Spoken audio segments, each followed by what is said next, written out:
The night Marcus Hale came home early, the world he had carefully rebuilt for 7 long years shattered in a single breath. He had left work before sunset for the first time in months, a quiet victory he wanted to share with his daughter, Sophie. The drive through their modest neighborhood in Columbus, Ohio felt different that evening, lighter somehow, as if life had decided to loosen its grip on his struggles. He imagined Sophie's smile, the way she would run into his arms, her tiny hands gripping his shirt like she never wanted to let go. That image had carried him through exhaustion, loneliness, and years of silent sacrifices. But the moment he opened the door, something felt off. The house was too quiet. No cartoons humming from the living room. No soft giggle echoing from Sophie's bedroom. Just a stillness that pressed against his chest like a warning he didn't understand yet. And then he walked into his bedroom. A stranger, a man in an expensive tailored suit, his presence radiating wealth and control, was sitting on Marcus's bed like he belonged there. His polished shoes rested on the floor Marcus had scrubbed clean just the night before. His wristwatch alone probably cost more than Marcus earned in a year. For a second, Marcus couldn't breathe. Everything inside him twisted, fear, anger, confusion, all colliding at once. His first instinct wasn't even about the stranger, it was about Sophie. Where is she? If you believe in kindness, second chances, and the power of ordinary people facing extraordinary moments, take a second right now to like, comment, share, and subscribe.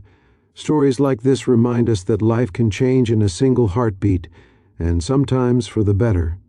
Marcus's voice came out rough, almost unrecognizable, as he demanded to know who the man was and what he was doing in his house. But the stranger didn't flinch. Instead, he looked at Marcus with a calm, measured expression that only made everything more unsettling.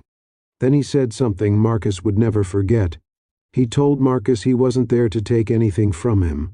He was there because of Sophie. The room seemed to tilt.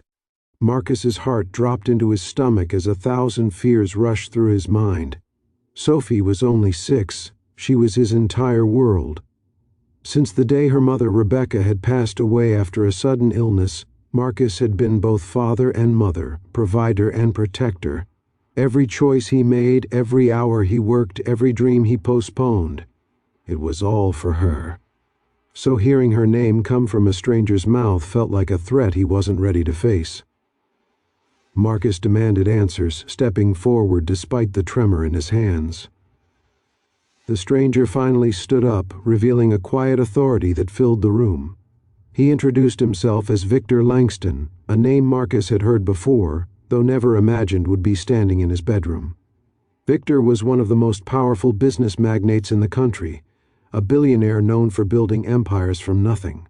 But that only made things worse. Why would a man like that be here? Victor explained that he had been searching for Marcus for months, not because of anything Marcus had done, but because of something Rebecca had never told him. The words hit Marcus like a storm. Rebecca. Her name alone carried years of memories, love, laughter, late-night talks, and the unbearable silence that followed her loss. Marcus had buried his grief under responsibilities, never allowing himself to fully unravel because Sophie needed him to stay strong. Now, suddenly, the past was standing right in front of him, wearing an expensive suit and speaking in calm, deliberate sentences. Victor told him that years ago, before Rebecca met Marcus, she had briefly worked for him. During that time, she had done something no one else had. She had saved his company from a catastrophic decision that would have destroyed everything he had built. She had walked away quietly, never asking for recognition, never seeking reward. Victor had tried to find her back then, to thank her, to repay what he believed he owed, but he was too late. By the time he found her, she was gone. Marcus felt something crack inside him. He had known Rebecca was kind, selfless, always putting others before herself, but hearing this, realizing how much she had given to someone she barely knew, it overwhelmed him in ways he couldn't explain. Victor then said the words that changed everything. He told Marcus that Sophie was the only family Rebecca had left behind, and that he intended to honor her legacy by taking care of them. Marcus's first reaction was anger. He didn't want charity. He didn't want handouts. He had spent years working 2 jobs, sacrificing sleep, skipping meals, all to make sure Sophie had what she needed. It hadn't been easy, but it had been honest. It had been his. He told Victor to leave, but Victor didn't argue. Instead, he did something unexpected. He walked over to the small, worn-out dresser in the corner of the room, the one Marcus had repaired himself after finding it discarded on the street. Sitting on top was a framed photo, Rebecca holding Sophie as a newborn, both of them smiling in a way that captured pure, unfiltered love. Victor picked up the frame gently, as if it were something sacred, and then he said something that broke Marcus's defenses.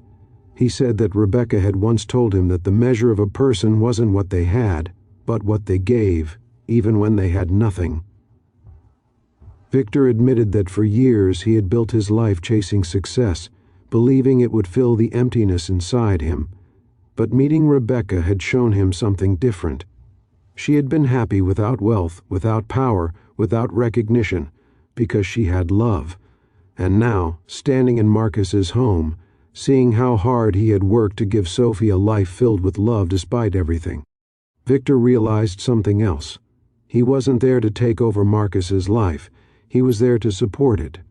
Marcus felt the anger inside him slowly fade, replaced by something he hadn't felt in a long time, hope mixed with fear.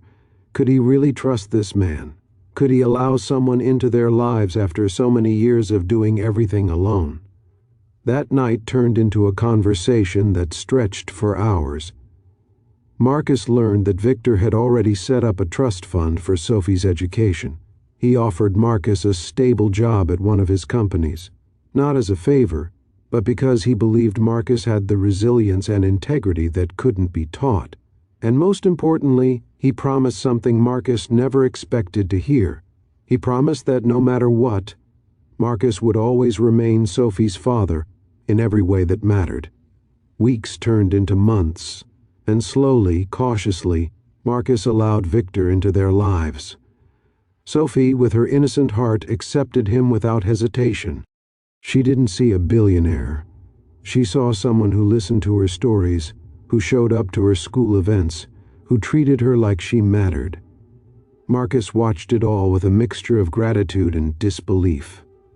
For the first time in years, he wasn't carrying everything alone. Life didn't magically become perfect. There were still challenges, still moments of doubt, still nights when Marcus lay awake wondering if he was doing the right thing. But there was also something new, something he hadn't realized he needed: support. And in that support, he found strength. Before we reach the end, if this story has touched your heart even a little, take a moment to comment below and share your thoughts. Your words might inspire someone else who is going through their own struggles. 1 year later, Marcus stood in a new home, not extravagant, but comfortable, filled with warmth and laughter. Sophie ran through the halls, her voice echoing with joy, while Victor stood nearby, no longer a stranger, but part of a family they had built together in the most unexpected way. Marcus looked at the photo of Rebecca, now placed carefully in the living room. For years he had carried the weight of loss, believing he had to do everything alone to honor her memory. But now he understood something different. Honoring her didn't mean struggling in silence. It meant embracing the kindness she had shown the world and allowing it to come back into his life. If this story moved you, if it made you believe in second chances and unexpected blessings, don't forget to like, share, and subscribe. Stories like this remind us that even in our darkest moments, life has a way of surprising us with light when we least expect it. And sometimes that light walks into your life unannounced and changes everything.